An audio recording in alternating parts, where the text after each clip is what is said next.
T20 world కప్లో team India విశ్వ విజేతగా నిలిచిన కీలక మ్యాచ్లో అక్షర్ పటేల్ను పక్కన పెట్టడంపై మాత్రం దుమారం రేగింది.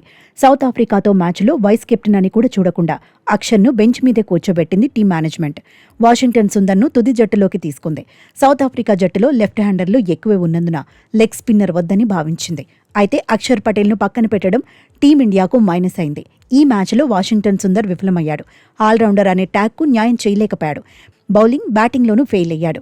దీంతో మ్యాచ్ విన్నర్ అయిన అక్షర్ను ఎలా తప్పిస్తారనే చర్చ జరిగింది.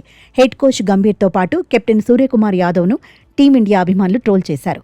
ఇదే అంశంపై తాజాగా సూర్యకుమార్ యాదవ్ స్పందించాడు. సూపర్ 8 మ్యాచ్లో అక్షర్ను తప్పించడం తప్పే అన్నాడు. పక్కన కూర్చోబెట్టడంపై అక్షర్ ఫైర్ అయ్యాడని చెప్పుకొచ్చాడు. అయితే తాను వ్యక్తిగతంగా సారీ చెప్పానన్నాడు. అక్షర్ ఆగ్రహం వ్యక్తం చేయడంలో తప్పు లేదన్నాడు. ఎంతో అనుభవం ఉన్న ఆటగాడని గుర్తు చేశాడు. ఇండియన్ ప్రీమియర్ లీగ్లో ఒక జట్టుకు కెప్టెన్గానూ ఉన్నాడని చెప్పుకొచ్చాడు. తుది జట్టుపై నిర్ణయం టీం మేనేజ్మెంట్ తీసుకుందన్నాడు.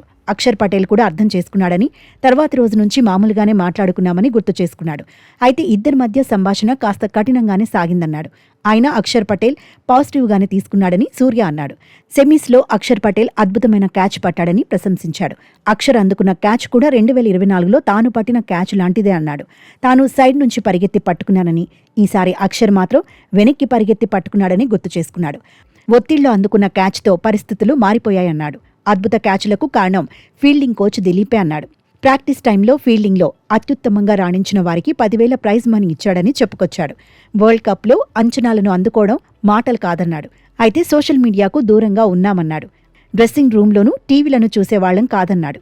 మొదటి 4 మ్యాచుల్లో గంభీర్కు ఎక్కువగా నవ్వే అవకాశం ఇవ్వలేదన్నాడు. ఆ తర్వాత మాత్రం టీమిండియా ఆట చూసి హ్యాపీగా ఫీల్ అయ్యారన్నాడు. భారత్ విజేతగా నిలిచాక ఎక్కువగా నవ్వింది గంభీరే అని చెప్పుకొచ్చాడు. బైలేటరల్ సిరీస్ల్లో సాధించిన 100 విజయాల కంటే వరల్డ్ కప్ విజయాన్ని అభిమానులు గుర్తుపెట్టుకుంటారంటూ గౌతీ స్ఫూర్తి నింపిన విషయాన్ని అభిమానులతో పంచుకున్నాడు.